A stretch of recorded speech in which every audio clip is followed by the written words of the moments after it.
Hello dosto, welcome to another video tutorial. Today we will discuss about the diabetes. What is diabetes, how it occurs, and what is the role of insulin in diabetes. So let us discuss one by one. First of all, we must know about the insulin. Actually, insulin is a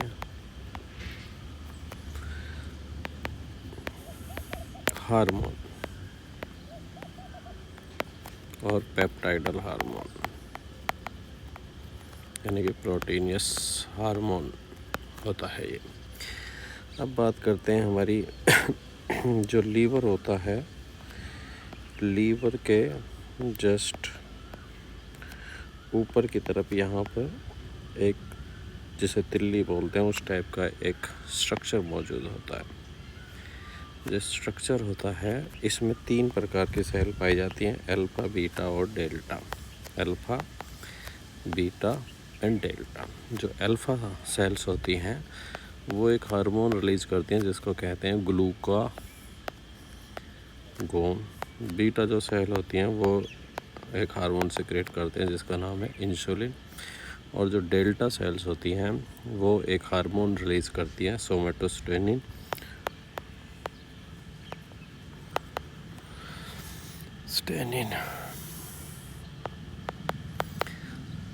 ये इन दोनों को control करता है। तो we can say directly delta control the secretion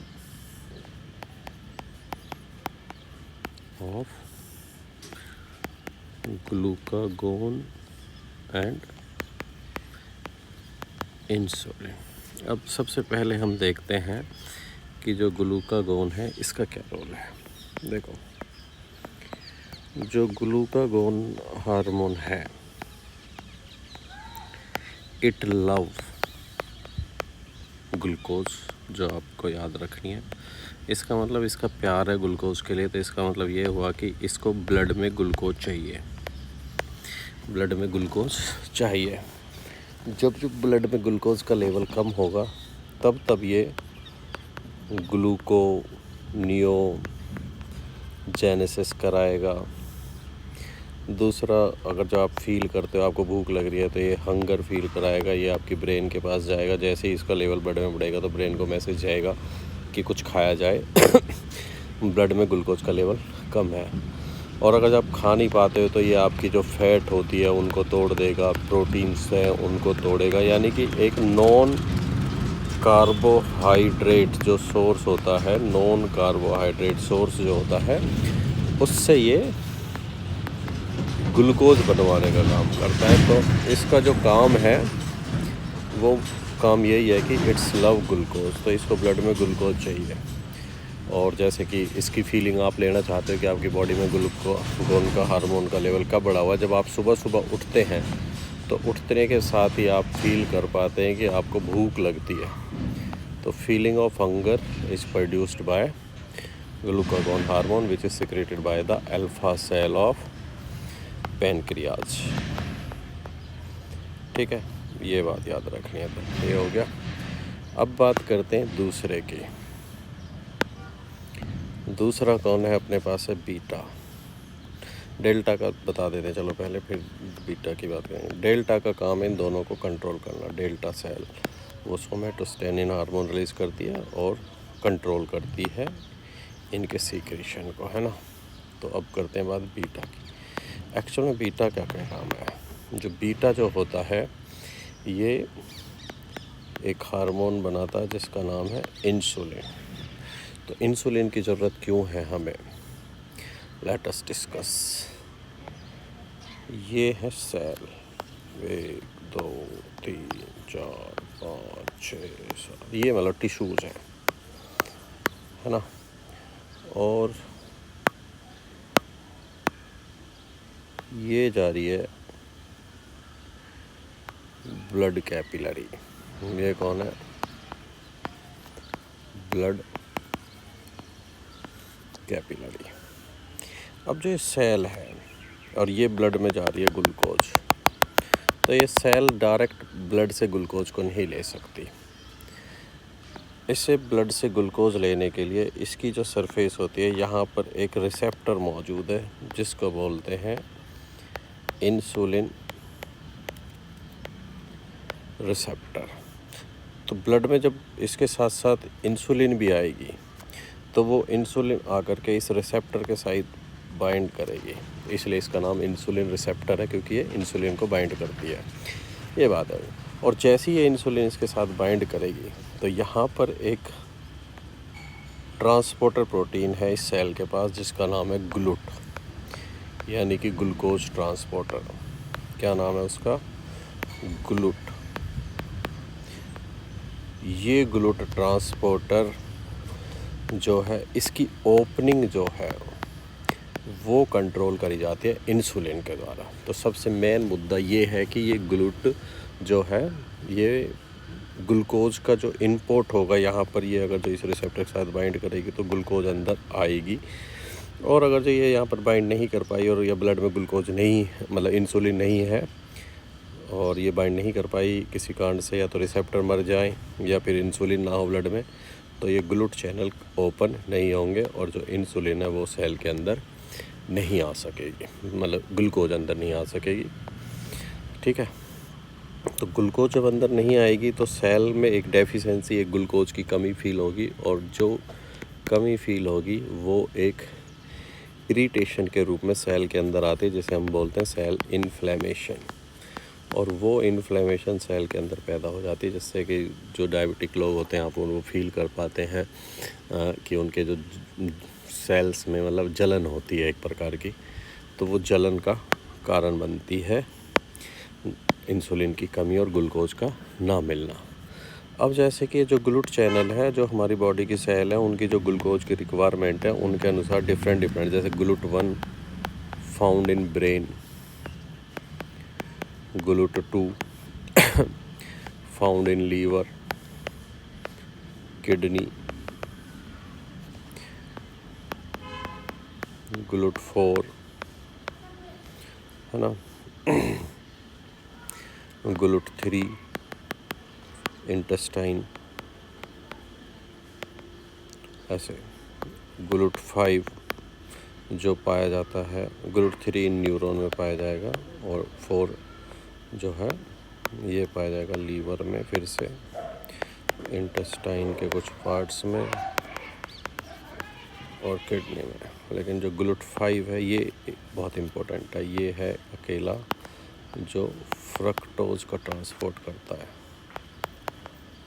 fructose transporter है ये, तो ये फ्रक्टोज का ट्रांसपोर्ट करेगा। ठीक है, तो इस तरीके से डिफरेंट टाइप के मतलब टोटल 11 तक ग्लूट चैनल्स हैं जो ग्लूकोज का ट्रांसपोर्ट अलग अलग सेल्स को कराते हैं। अब देखो डायबिटीज़ जो होती है वो, अब बात करते हैं डायबिटीज़ की। तो डायबिटीज़ जो है वो 2 प्रकार की होती है, जैसे मतलब मेनली तो 3 आजकल हो गई हैं, तो पर हम 2 को ही देखते हैं। तो 2 प्रकार के, एक है टाइप 1 और एक है टाइप 2। तो टाइप 1 में क्या होता है कि जो हमारी इंसुलिन बनाने वाली सेल है, जो हमारी पैनक्रियाज है, उसकी जो अल्फा सेल हैं वो किसी कारण से, जैसे ऑटो इम्यून डिसऑर्डर के कारण, यानी कि जब ऑटो इम्यून डिसऑर्डर क्या होता है, जब अपनी खुद की बॉडी की सेल खुद की सेल को मार देती हैं, ये अपने आप मर जाती हैं, हमारी जो मैक्रोफेजेस है वो अपनी सेलों को खा जाते हैं, तो उसकी वजह से जो हमारी अल्फ़ा सेल्स हैं उनकी मौत हो जाती है। और इसको एक्टिवेट करने में बहुत बड़ा काम होता है दारू का, मतलब जो लोग अल्कोहल यूज़ करते हैं, बहुत ज़्यादा ड्रग्स लेते हैं, मेडिसिन्स पे जिन रहते हैं, तो उनमें ज़्यादातर में ये डिसऑर्डर आ जाता है, जिसको हम बोलते हैं ऑटो इम्यून डिसऑर्डर, जो कि पैनक्रियाज की अल्फ़ा सेल को मार देगा और इंसुलिन बननी बंद हो जाएगी। और इंसुलिन बननी बंद हो जाएगी तो ये रिसेप्टर के साथ इंसुलिन बाइंड नहीं कर पाएगी, तो ग्लूकोज अंदर नहीं आ पाएगा, जिसकी वजह से ग्लूकोज का लेवल मतलब ब्लड में बढ़ जाएगा, और ग्लूकोज का लेवल बढ़ जाने से ब्लड में वो यूरिन के रास्ते से बाहर आएगा, है ना, ग्लूकोज का लेवल राइज कर जाएगा ब्लड में। तो अगर आपको देखना है डायबिटीज़ है या नहीं है, तो सबसे आसान तरीका है अर्ली मॉर्निंग किसी साफ सी जगह पे सूसू करो, और वहाँ पर अगर जो चींटियाँ आ जाती हैं, मकोड़े आ जाते हैं, तो इसका मतलब ये है कि आपको डायबिटीज़ है। मतलब सबसे आसान तरीका ये है। नहीं तो एक इनुलिन नाम का एक दहलिया प्लांट से निकला हुआ सिक्रेट वो आता है एक्सट्रैक्ट, उसको पिएं गिन करके, फिर यूरिन को, हालांकि ये लैब में होता है, उसको पिला करके वो चेक करते हैं तो वो बता देता है। दूसरे टाइप 2 जो है वो भी बड़ी इंपॉर्टेंट है। अब जैसे भी थोड़ी देर पहले बताया, ये सेल है और ये सेल के ऊपर रिसेप्टर है। तो इसमें एक्चुअल में क्या होता है, इंसुलिन तो बॉडी में बन रही है, इंसुलिन मौजूद है। पहले वाले में इंसुलिन टाइप 1 में इंसुलिन नहीं होती है, लेकिन टाइप 2 में इंसुलिन प्रेजेंट होती है ना। इंसुलिन एब्सेंट है यहाँ से, लेकिन इंसुलिन प्रेजेंट है टाइप 2 में। लेकिन यहाँ पर जो ये रिसेप्टर है, ये मर जाता है, इसकी डेथ हो जाती है। रिसेप्टर मर गया। अब जब रिसेप्टर मर गया तो इंसुलिन तो है, लेकिन बाइंड किसको करेगी, रिसेप्टर को बाइंड नहीं कर पाती, तो ग्लूट चैनल भी यहाँ पर नहीं खुल पाते हैं, क्योंकि रिसेप्टर पे बाइंड ही नहीं हो पा रहा। तो इसकी ये वाली ख़तरनाक है सबसे। उस वाली में तो ये है कि आप आउटसाइड से इंसुलिन ले लेते हैं, और आउटसाइड से जब इंसुलिन लेते हैं तो आपके रिसेप्टर एक्टिवेट है, तो सेल के अंदर ग्लूकोज आ जाए। लेकिन इसके अंदर ही रिसेप्टर मर जाने से ग्लूकोज आएगी ही नहीं, सेल के अंदर इन्फ्लेमेशन होती ही रहेगी। अच्छा, अब क्या है, अगर जो ग्लूकोज का लेवल बॉडी में बढ़ जाएगा, तो ग्लूकोज को बॉडी क्या करती है, जो हमारी लीवर की सेल्स है मोस्टली, वो उसको फैट में कन्वर्ट करके एडिपोज टिश्यूज़ पे डिपॉजिट करने लगती है। तो इसकी वजह से यहाँ पर मोटापा आना शुरू हो जाता है। और कुछ के जिनके में बॉडी में इन्फ्लेमेशन है, ग्लूकोज बिल्कुल यूज़ नहीं हो रही, उनकी बॉडी एनर्जी की स्कैर्सिटी में मतलब पतली होती चली जाती है। तो उसके आधार पर भी मतलब 2 प्रकार की होती है, मिलेटस और इंडिस्पुस, है ना। तो ये होती है ग्लूकोज की deficiency, that is known as diabetes. तो डायबिटीज़ कितने टाइप की होगी, 2 प्रकार की होगी। कितने टाइप की होगी, 2 टाइप की। एक इंसुलिन रिसेप्टर के कारण, जैसे हम बोलेंगे डायबिटीज़ टाइप 2, और एक होगी इंसुलिन की डेफिशिएंसी या कमी के कारण, जिसको हम बोलेंगे टाइप 1। तो थैंक यू दोस्तों, हमारे साथ बने रहने के लिए। हमारी वीडियो को लाइक करें, सब्सक्राइब करें। बहुत बहुत धन्यवाद।